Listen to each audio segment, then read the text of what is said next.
Brooding অবস্থায় যে জিনিসগুলো ভুল করা কখনোই যাবে না সেটি আমাদেরকে জানতে হবে। হ্যাঁ বন্ধুরা, আপনারা কোয়েল পাখি জিরো বাচ্চা নিয়েছেন এবং ব্রুডিংয়ে যে প্রবলেমটা ফেস করতেছেন সেটা হচ্ছে টেম্পারেচার ঠিকমতো রাখতে পারতেছেন না। ব্রুডিং অবস্থায় মাথায় রাখবেন 35 থেকে 36 ডিগ্রি সেলসিয়াস তাপমাত্রা আপনাকে রাখতে হবে প্রথম 5 থেকে 7 দিন। এটা পাখির অবস্থা বুঝে ব্যবস্থা গ্রহণ করতে হয়। পরের সপ্তাহে আবার 1-2 থেকে 3 ডিগ্রি তাপমাত্রা কমাইতে হবে। সে মনে করুন 35 বা 36 ডিগ্রি আছে আপনার প্রথম 5 দিন, তারপরে 1 ডিগ্রি কমাই দেন, 34 ডিগ্রি চলবে। 2-3 দিন চলুক 34 ডিগ্রি, তারপরে আবার 1 ডিগ্রি কমাই দেন 33 ডিগ্রি। এভাবে ধীরে ধীরে কমাইতে হবে, একবারেই কিন্তু কমানো যাবে না। এবং পাখির গা দেখে সেটা আপনাকে নির্ণয় করতে হবে। যদি মনে করেন লাইটের নিচে জড়ো হয়ে আছে তাহলে ভাববেন ঠান্ডা লাগছে, সেক্ষেত্রে লাইটটা আর একটু নিচু করে দিবেন। আর যদি মনে করেন লাইটের নিচে নেই বা দেখতেছেন লাইটের নিচে নেই, চিক গার্ডের সাইড দিয়ে বাচ্চাগুলো আছে, সেক্ষেত্রে মনে করবেন খুব হিট মানে গরম লাগছে, তখন লাইটটা ওপরে উঠে দিবেন। এভাবে আপনাকে টেম্পারেচার নিয়ন্ত্রণ করতে হবে। আর যখন দেখবেন লাইটের একটা অনুপাতে আছে এবং বাচ্চাগুলো চারদিকে ছড়িয়ে ছিটিয়ে দৌড়াদৌড়ি খেলাধুলা খাওয়া দাওয়া করতেছে, তাহলে বুঝবেন টেম্পারেচার ওকে। এখন অনেকেই প্রশ্ন করে থাকেন ব্রুডিং অবস্থায় লিটার কবে দিব।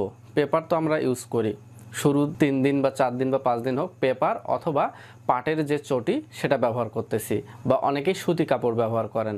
তো তাদের উদ্দেশ্যে বলতেছি পেপার আপনারা ব্যবহার করবেন 3 দিন, পাটের যদি চটটা হয় সেক্ষেত্রে সেটা ব্যবহার করতে পারেন 5 দিন।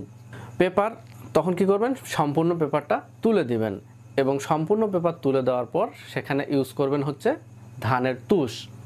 অনেকেই কাঠের গুঁড়ো ব্যবহার করেন, আমি তাদেরকে নিষেধ করব, কাঠের গুঁড়ো ব্যবহার করা যাবে না এই অবস্থায়, অন্তত ব্রুডিং অবস্থায়। কারণ এতে বাচ্চাগুলোর চোখের সমস্যা অনেকাংশে হয় এবং তাদের স্যাঁতস্যাঁতে পরিবেশের সৃষ্টি হয় এবং ঠান্ডা লেগে যায়। তো আপনারা এখানে ব্যবহার করবেন ধানের তুষ অথবা খড়কুটা, এই দুইটির ভিতর যে কোনো একটি ব্যবহার করবেন। এবং লিটার কয়দিন পর পর পরিষ্কার করবেন, লিটার সেম 2 থেকে 3 দিন পর পরে আপনাকে সম্পূর্ণ লিটারটা চেঞ্জ করে দিতে হবে। কারণ সেখানে গ্যাস উৎপন্ন হয়, যেহেতু একটা হিট লাইট জ্বলে, সেখানে হিট হচ্ছে, প্লাস তারা পানি ছিটাছিটি করতেছে, খাওয়া দাওয়া করতেছে, পায়খানা করতেছে, কেউ পাতলা পায়খানা, কেউ রক্ত আমাশয়, তো সেখানে গ্যাসের উৎপন্ন হয় এবং সেই গ্যাস উৎপন্ন হওয়ায় সেখানে ব্রুডিং গ্যাস উৎপন্ন হচ্ছে এবং এই ব্রুডিং গ্যাস উৎপন্ন হওয়ার কারণে তাদের কি হচ্ছে, নিউমোনিয়া।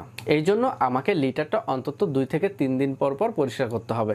আপনারা যখন বাচ্চাগুলোর কাছে যায় পর্যবেক্ষণ করবেন তখনই বুঝতে পারবেন যে আদৌ তাদের লিটারটা পরিষ্কার আছে কিনা। তো পরিষ্কার না রাখলে কিন্তু তারা কি হবে, অসুস্থ হয়ে যাবে।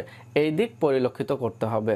এক কথায় লিটারটা আমাকে 2-3 দিন পর পর চেঞ্জ করে দিতে হবে। পেপার যদি ইউজ করি প্রথম 3 দিন ইউজ করার পর পেপার তুলে